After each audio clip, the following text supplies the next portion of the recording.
mu butamanya NRM bagezaako okusuusuuta Muhoozi, bagezaako kuyamba kitaawe Museveni okubeera nga bamuteeka mu layini ey'ekyejo mwe yamukuliza n'obulagajjavu. Kakati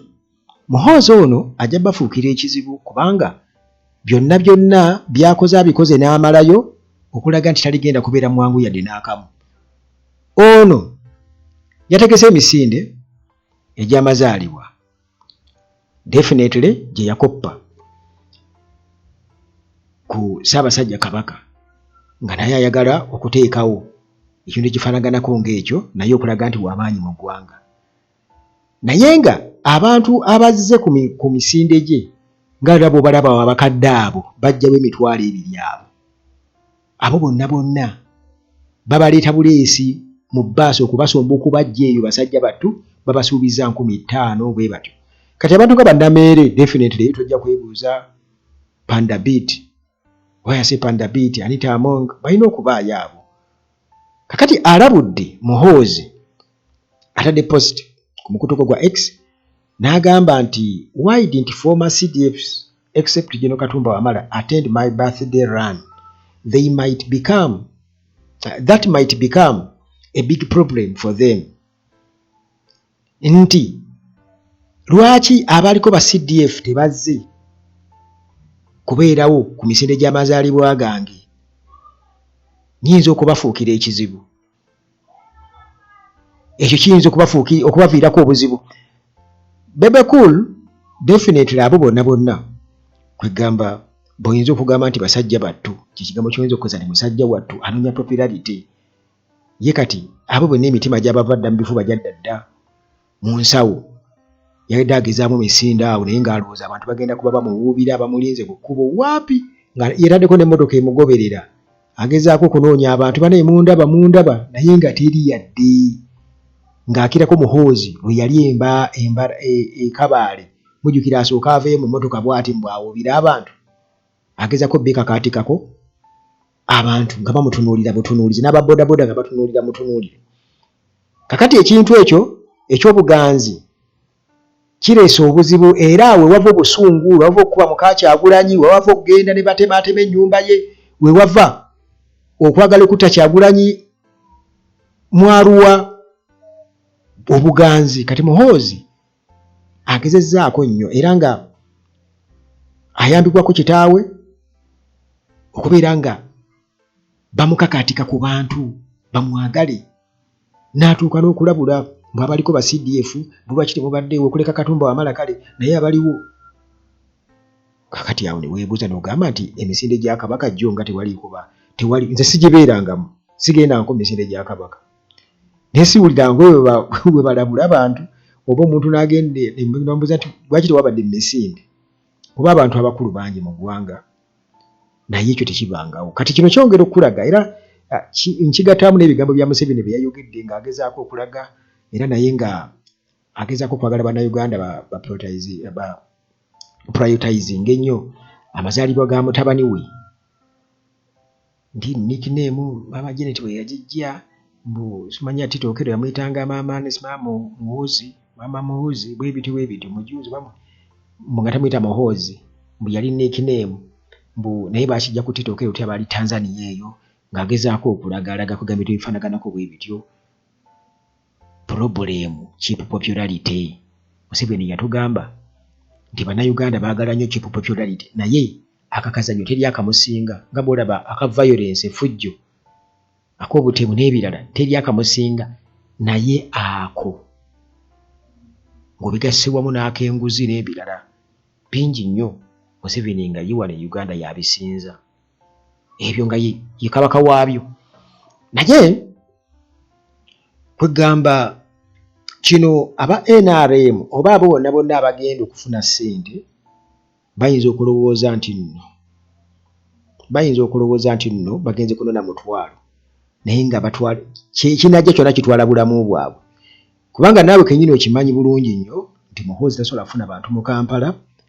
naddala kati nga bakava okumenya amayumba g'abantu,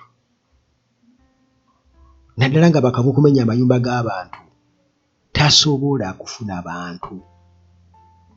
era tekirigenda kubaawo akimanyi kati basomba abantu ne babaleeta ne bagezaako okukola buli kimu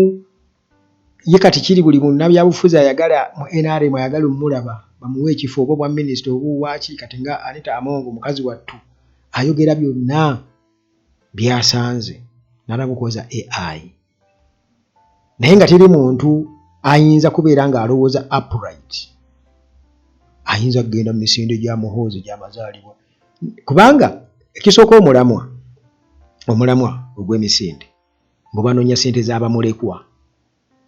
naye gwe omanyi omusaayi oguli ku ngalo za muhoozi mu bibatu bye omanyi bamulekwa abaliwo ku lwa muhoozi wano e Kampala